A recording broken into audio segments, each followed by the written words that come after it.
For the past few months, the junior high and high school classes have been going through the book of 1 Corinthians, and we just recently finished. So today's message actually comes from towards the end of 1 Corinthians, the 16 chapters, we're on chapter 15. And just to catch you up to speed with what we've been studying, or just to remind you, let me just give a brief introduction to the book of 1 Corinthians. The book of 1 Corinthians is an epistle, or a letter, like a formal letter, written by the Apostle Paul to the church in Corinth, Greece. It's written approximately around 55 AD, so if you check the timeline there, it's not too long after Christ has been killed and buried and resurrected, so it's pretty close to that time. Paul's writing this letter in response to another letter that he's received that's explaining some things that are going on in the church of Corinth and some things that have gone wrong and asking for clarification on different issues.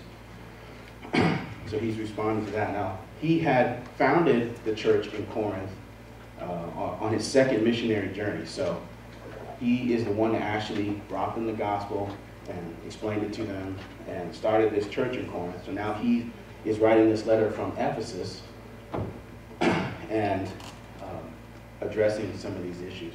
One of the things I brought up when I began teaching this to the high school, is that when I read through 1 Corinthians, it reminds me, the church in Corinth reminds me a lot of the church in America, because some of the issues that they're dealing with seem like they're very modern issues that we're dealing with.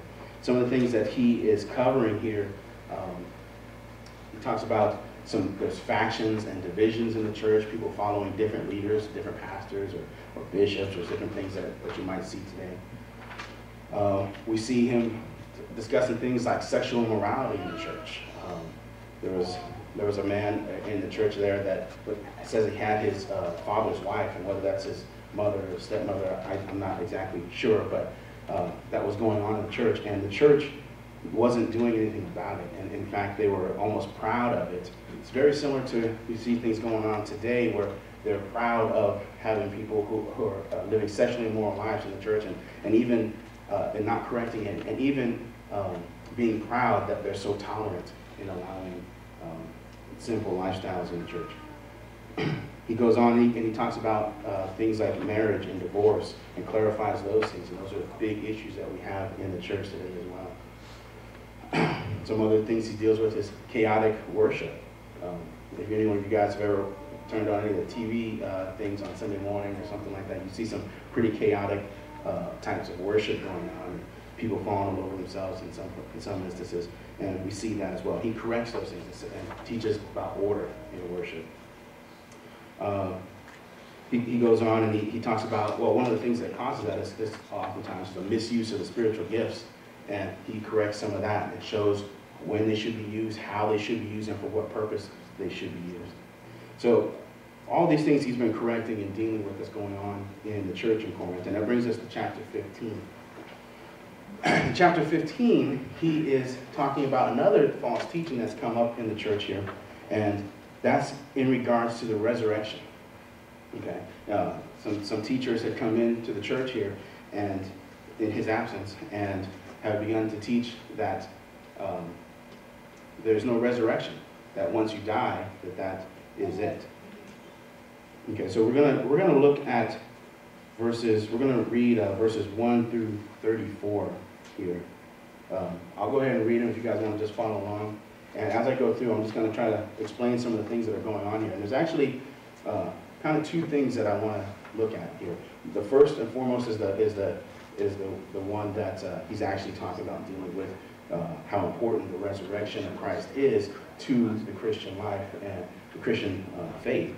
But second is what's implied by that understanding. And that's really actually the point that I would like to leave us with and to focus on. So let's go through it. We're going to go ahead and go through these verses first, and then I'm going to come back and we'll talk about what's implied by this understanding. All right, let's go ahead and begin. Chapter 15, verse 1. And it begins, says, "Now, brothers, I want to remind you of the gospel I preached to you, which you received and on which you have taken your stand. By this gospel you are saved, if you hold firmly to the word I preached to you. Otherwise, you have believed in vain. Now, what he's saying there is, hey guys, you need to remember what I came and taught to you. Remember, Paul's the one that founded this church. He's the one that first went there and told them the gospel. And he says that you need to stand strong in that, holding firmly to the word that I originally taught to you. Otherwise, if you go away from what I have taught you, then all these things that you've believed have been in vain. He continues, he says, for what I received, I passed on to you as of first importance, that Christ died for our sins according to the Scriptures. Now, how he begins that, he says, what I received. That means he's not something that he's made up. This hasn't originated with Paul. He's saying he has received this message from God. We know that he got this directly from Jesus. And he says, I then turned around and gave it right back to you, of utmost importance. So, verbatim, right off the presses. This is the hot news. I turned around and gave it to you. I didn't embellish any of this stuff. I didn't make any of it up. This is what I received and I gave it to you. He says that message is that Christ died for our sins according to the Scriptures. When he says it's something according to the Scriptures here, he's talking about the Old Testament. Okay? And we see that this is important because this is prophesied in the Old Testament. Okay? It says that he was buried and that he was raised on the third day, according to the Scriptures. One place that you'll see that is in Isaiah chapter 53, written over 700 years before Jesus, before the Messiah came. And it says that he would be pierced for our transgressions and crushed for our iniquities.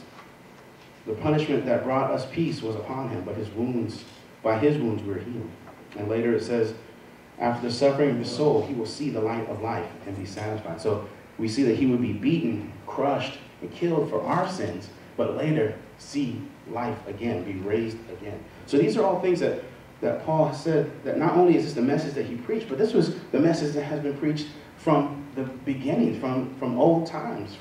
This is the message, this is the gospel. Okay, so you can't stray away from this. Continuing on, he says, and that he appeared to Peter, and then to the 12. After that, he appeared to more than 500 of the brothers at the same time, most of whom are still living, though some have fallen asleep. So what he's saying there, like I said, this was written only 20, 25 years after Christ's resurrection. So he's saying, hey, what the message that we brought is not just me, it's Peter, the apostles. Over 500 people can testify to this fact that Jesus is raised. Okay, if you don't believe me, here's a list of people you can go check. They're still alive. Check these references out. This is true. And that's what he's trying to explain to them. Verse 7, he says, then he appeared to James and then to all the apostles. And last of all, he appeared to me also as to one abnormally born. For I am the least of the apostles and do not even deserve to be called an apostle because I persecuted the church of God. Now we know that before Paul was saved, he was going around and hunting down believers, persecuting them, trying to have them punished for following Jesus, and then he gets saved. And he says here, but he doesn't deserve it. But by the grace of God, I am what I am. And his grace to me was not without effect. Now I worked harder than all of them, yet not I, but the grace of God that was with me. Whether then it was I or they, this is what we preach, and this is what you believe. Now what he's saying there is that, it doesn't matter if it was Paul that came there, or Peter, or any of the other apostles. It's the same message. We're all teaching the same thing, and that's Christ came to die for our sins, he was buried, and was raised. It's the same exact message.